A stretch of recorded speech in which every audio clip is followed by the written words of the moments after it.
na bangal daw, kanya tayo amin. Itultuli tayo, mga mo iti pudno.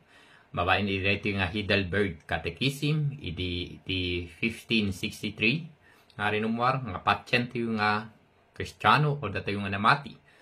Kat adalin tayo, ti maudi nga part, iti kinamanagbasol ti tao, or kinadeprave ti tao, or naisina nga tao kani Apo Diyos. Babaen iti question number 9, ingana iti number 11. So, iti man's misery. Umakuna. So, iti number 9, saludsud, kahit kunana, does not God then do injustice to man by requiring of him in his law that which he cannot perform? Saan ba nga injustice or bias? Saan ba nga naingkalintegan? Di naramit ni Apo Diyos. Iti tao tapno sa pulen na iti tao, ibaga na iti tao nga i-required na iti tao nga agtungpal ijelinteg na. Ngim, saan namit gayam nga kaya nga maaramid? In-required ba ni Apo Diyos iti tao diay? Kasi ngim, saan mit gayam nga kaya iti tao? Di ba injust diay? Nabilang? So, iti dito nga saludsod, sungbatan dito yung dalin tiyo, sumbat na. Nga ti sumbat, no, for God so made man that he could perform it, but man, through the instigation of the devil, by willful disobedience, deprive himself and all his descendants of those divine gifts. Does not God then do injustice to man by requiring of him in his law that which he cannot perform? So, tisungbat, saan? No. Tanong apay. For God so made man that he could perform it. When, tapinarswan ni Apo Diyos ti tao, nga kaya namet nga maaramid, maiperform, di nga required ni Apo Diyos, itilinteg ni Apo Diyos, kahit di tao nga matungpal. So, Ephesians chapter 4 verse 28, and to put on the new self, the one created according to God's likeness in righteousness and purity of the truth. Masapul nga agbalin kay abaro at tao a pinarso ti Diyos nga umasping ken kuana ket maipakita dayto itinalinteg ken nasantuan a panagbiag. So no makita tayo di tao nga pinarso ni Apo Diyos nga umasping ken kuana ket nalinteg nasantuan ti panagbiag na kaya na nga maaramin or matungpal di sapulen ni Apo Diyos. Saan ket nga nagibaga ni Apo Diyos itilinteg, nga saan nga kaya di tao? Kaya di tao. Ngem di tao tikusa, nga nag-decide nga agaramid talaga iti basol. So, but man, through the instigation of the devil, by willful disobedience, deprive himself and all his descendants of those divine gifts. So, iti Romans chapter 5 verse 12. Wherefore, as by one man, ni Adam, entered man, sin entered into the world, and death by sin, and so death passed upon all men, for that all have sinned. Babaen ti may sa tao imay ti basol dito'y lubong, ket babaen ti basol imay met ti ipapatay iti kasta, nagsaknap ti ipapatay iti intero asang katauan, agsipod ta nagbasol amin a tattao. Siyempre, nasulisog ti ni Eva, ti babae ni Eve, ti nasulisog. Ngem, ti gumapong agbasol amin tattao ket ni Adam. So ni Adam, nga mang-represent iti amin tattao, kat talaga nga nagbasol. Sinadya ti tao, pinilit tao nga nagbasol. Gapunan nga saan dan nga maaramid, maiperform talagang di kayat ni Apo Diyos, i-required ni Apo Diyos. So, no, tantiyo iji Sungbat, iti nga saludsud, ket kunana, but man, through the instigation of the devil, by willful disobedience, deprive himself and all his descendants to those divine gift. Gapo diay. Siyempre, mo tayo, matito pabasuliman nga ako na, gapo gamin ta ng sulisog gamin ni Satanas. Nagpaisuna, nag-decide talaga ti tao, willful talaga, nga pinili da, nga saan nga tong palen, di kayat ni Apo Diyos, kinayat na talaga ti agbasul. Or, mga ramid iti may kontra, iti nga kayat ni Apo Diyos. Ngem, inikan ni Apo Diyos isuda, diti kabailan kumadapat, nga mang tungpal iti kayat ni Apo Diyos. Kayat da Gapunta na sulisog da iti mata. Kayat na nga nakat-ngato ng ni Apo Diyos. Naimas mat, ibunga. Ayon tuloy. So iti may iba nga, nagbasol, nagsipot na nagbasol amin tattao. Gapo, iti may sa tao ni Adam.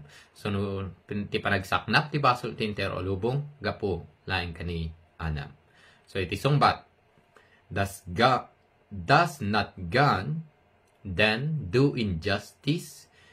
Saanin nga naikalintigan, ti injustice iti man, nga sapulan na iti tao, requiring of him in his law, that which he cannot perform, nga saan nga maramid? Kapunta, saan na garugod nga naaramid diay? Ngam ti sungbat, no. Kaya di tao nga tong palin diay. Iti amin-amin. Ngim di tao.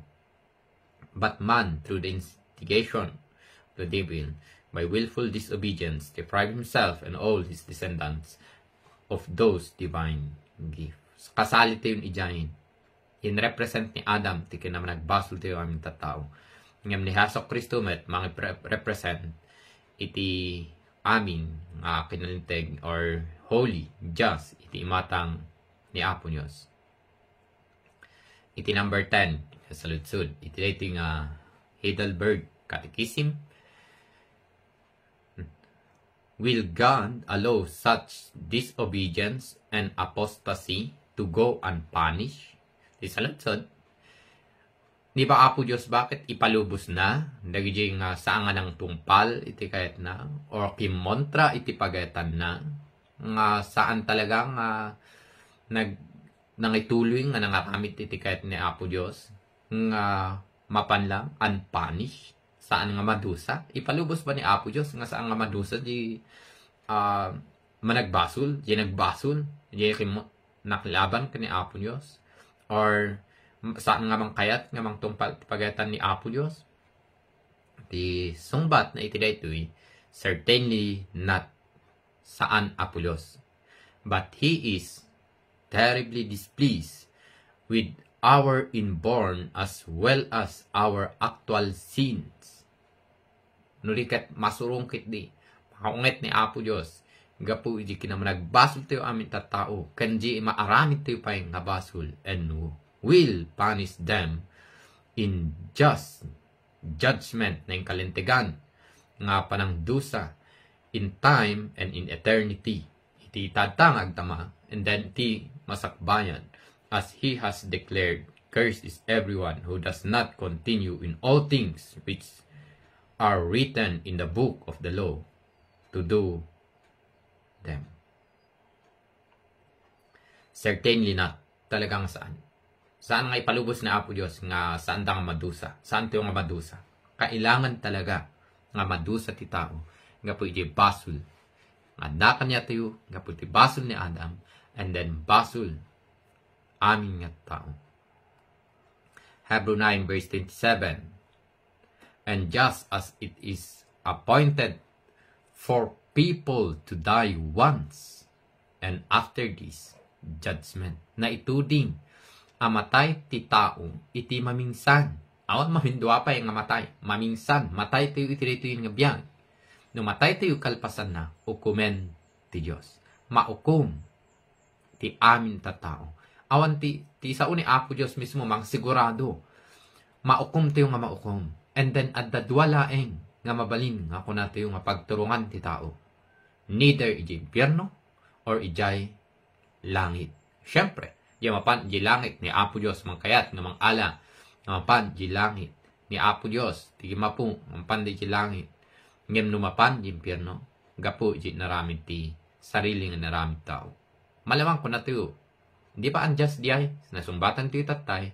Just di ay nga inaramid ni Apo Diyos. Inaing kalintegan. Correct, inaramid ni Apo Diyos. But He is terribly displeased with our inborn as well as our actual sins. Di sa antipeng na yan ha. Tinawid tayo nga basul, inherited sin nga makuna, and then the actual sin tayo, and will punish them in just judgment. Ting kalintikan nga panakukom, iti atangag tama, kan iti masakbayan, iti agnanayon, makom tayo.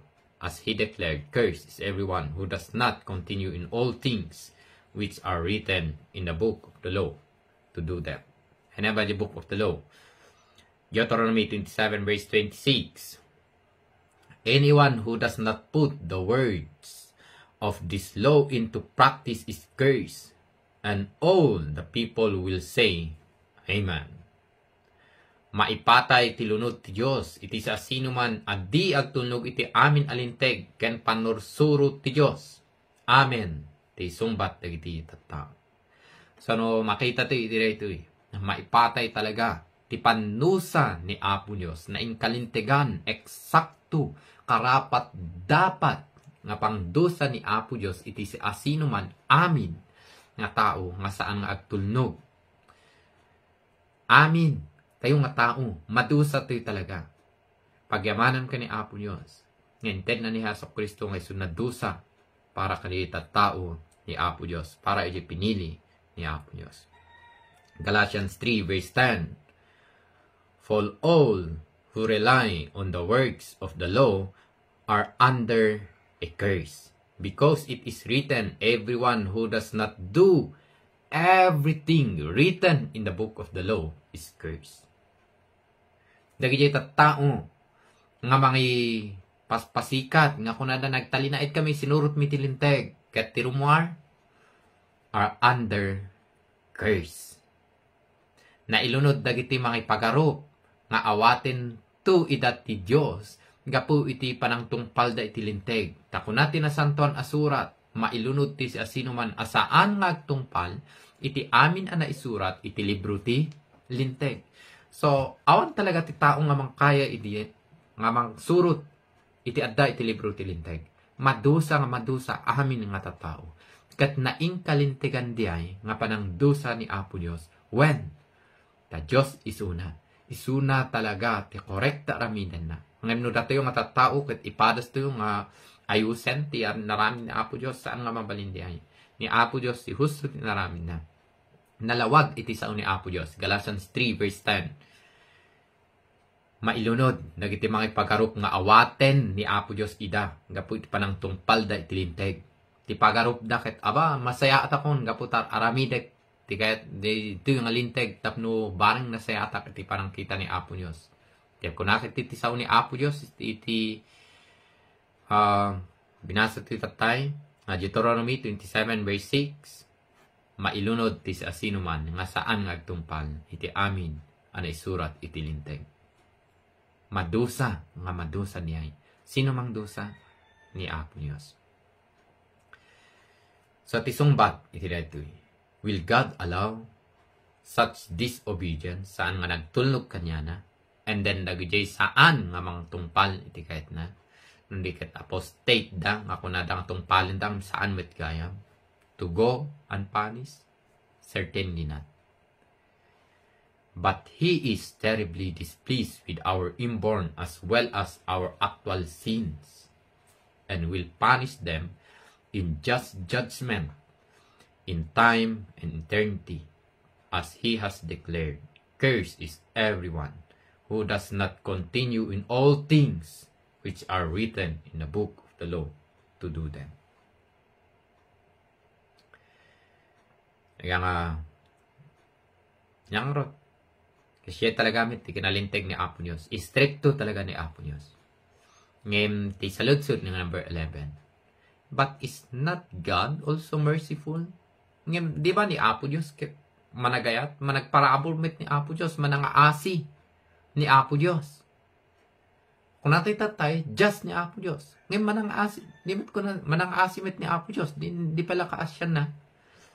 So, tisungbat, ito God is indeed merciful when pudno. Yesu Kristo ket merciful, manangaasi, but He is likewise just. His justice, therefore, requires the sin which is committed against the most high majesty of God be punished with extreme, that is, the everlasting punishment, both of the body and soul. Agpaiso, merciful ni Apo Diyos. Ngem santo yung alipatan, just ni Apo Diyos. Di kina-merciful ni Apo Diyos. Exodus 34 verse 6, 7, the Lord passed in front of him, kini Moses, and proclaimed, the Lord is a compassionate and gracious God, slow to anger, and abounding in faithful love and truth. Nagna ni Yahweh, sangwanan Moses, ket kinunana, siyak ni Yahweh ang Diyos, ang managayat, kay manangaasi, sa anak analakang agpungtot, nadungo ken, napudno. Iti verse 7, tungpalik ti karik, iti rinibribo akapututan, ket pakawanek ti kinadakes, panang salungasing ken basul, ngem dusaek adusaen dagiti anak ken apuko agingga iti may kapito, ken may kapat akapututan, gapo kadagiti basul dagiti mana. Ano kitante iti daytoy? Agpaiso ni Apo Diyos, manangaasi, merciful, compassionate, gracious, talagamit ni Apo Diyos. Itituloy na, just mitlang ni Apo Diyos. But He is likewise just. Saan laing nga manangaasi ni Apo Diyos? No di ket just. Ket iti kinadjust na, His justice. Just, kinadjust pa lang ni Apo Diyos. Basahin tayo, Exodus chapter 20 verse 5. Do not bow and worship to them, and do not serve them. For I, the Lord your God, I am jealous. I'm a jealous God, punishing the children for the fathers iniquity to the third and fourth generations of those who hate me. Di kagrukba, binugtay dayaw, iti uray anya a kinitikitan aladawan, agsipod ta siyak ni Yahweh, a Diyos mo, ket mangiba. Manangi mo na, dusaek dagiti gumura kanya, agraman dagiti anak na, aging ka iti may katlo, ken may kapat akapututan. Awat iti may katlo, may kapat akapututan, pudno launay. Ti panangdusa ni Apo Diyos, mangdusa talaga ni Apo Diyos. Kung natin maning, di ba, adjust diyayin, saan nga nang kalintikan, no, dusain na pa, hindi kapututan. Ni Apo Diyos, usto, di panangdusa na. Correct, iso na nga mangdusa. Saan nga questionable diyayin?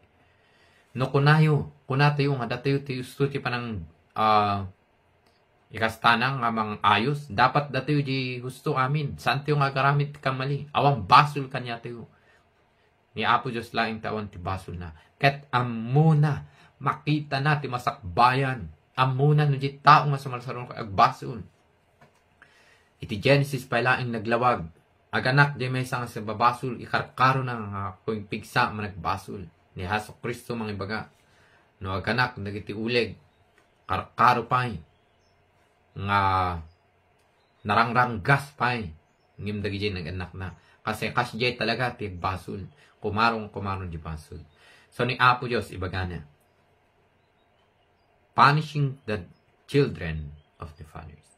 Talagang abang dusa ni Apo Diyos, dusain ni Apo Diyos, gaputa sa pulen na just isuna. Jay ti justice. Nga uray no kuna tayo. Basit man wano dakkel diya nga basol. Madusa. Lata diya nagbasol. Tanalinteg taramiden ni Apo Diyos kamang dusa. Revelation 14 verse 11. And the smoke of their torment ascended up forever and ever. And they have no rest, day or night, who worship the beast and his image, and whosoever receiveth the mark of his name. Agnanayon nga awan inggana ti panagpangato ti apuy, amang parparigat kadakwada, aldaw ken rabii, nga awan inanan dagiti nagdaydayaw iti narungsot nga animal, ken iti ladawan na, ken dagiti namarkaan itinagan na.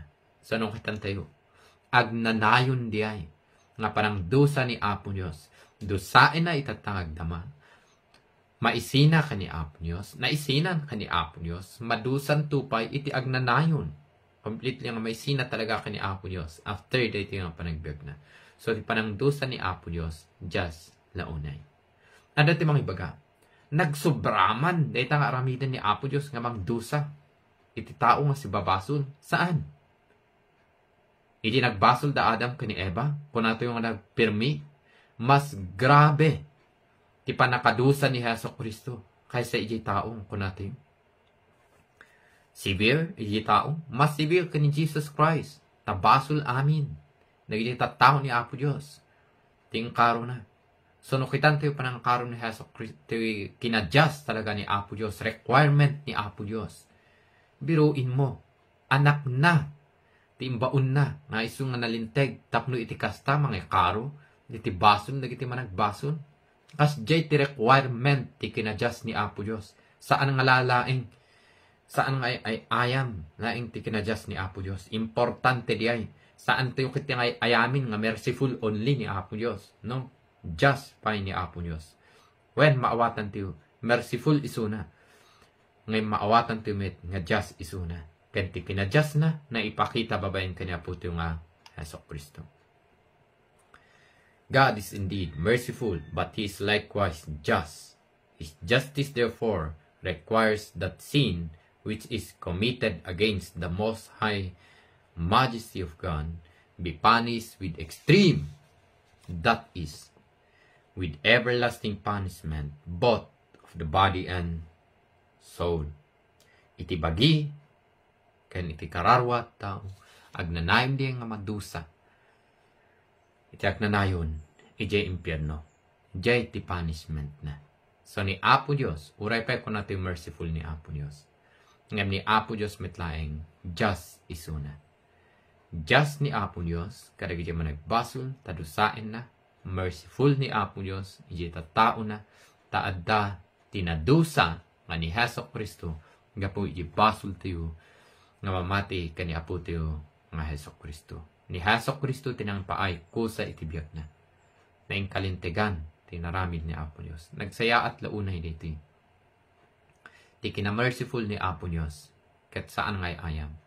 Seryoso nga usapan. Kasi diyay nga kinamerciful na ipakita ti kinadjust na, kapo kanya po yung Hesus Kristo, may sunang karo di basol tayo ni Cruz Calvario, tap ni kasta natiyo nga day si babasol, ibilang ni kaasyan ni Apo Diyos. Kat ipan na tayo, itibiyag, nga agnanayon. Ngayon, dagaya nga si basun, na tayo nga si babasun, agtuloy palaing.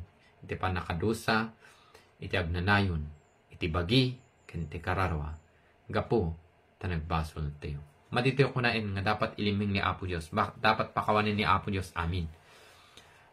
Sakulan talaga ni Apo Diyos niyay, nga panakadusa na. Kasi diya ti isuro talaga ti sa una. And then, agbalin nga saan nga Diyos ni Apo Diyos, no saan nga mangdusa, isuna iti managbason. Dati yung nga tatao, bias tayo nga ti aramid tayo. Ngam ni Apo Diyos saan? Ngarot, agtalek tayo, iti saan nga bias nga ni Apo Diyos, nga naing kalintegan talaga ti aramiden na. Nga mangdusa, kadagijeng nga nagbasol, or tataong nagbasol. Kanin pakita na, dayta nga kinadjust na, iti Cruz Calvario, kani Apo tayo nga Hesus Kristo. Gapo, iti parapon na. Madayaw ni unay ni Apo Diyos, and then, no dadagiji saludsud yu, apen latam, baling kayong saludsud, tam nagkastakit, dalin tayo, and then, sumbatan tayo, tapno matulungan tunggal may sa kanya tayo, hamang amamu itipod no nga doktrina, dapat nga patyen tayo, amin nga namati, namnamaek nga dagiting kanayin tayo nga dalin, nga po iti parabon ni Apo Diyos, kat maawatan tayo, and then adan tayo itipod no nga patyen, may basar, iti sao ni Apo Diyos, laing mabente ito yung dalen nga Heidelberg Catechism. Madaya unay ni Apo Diyos.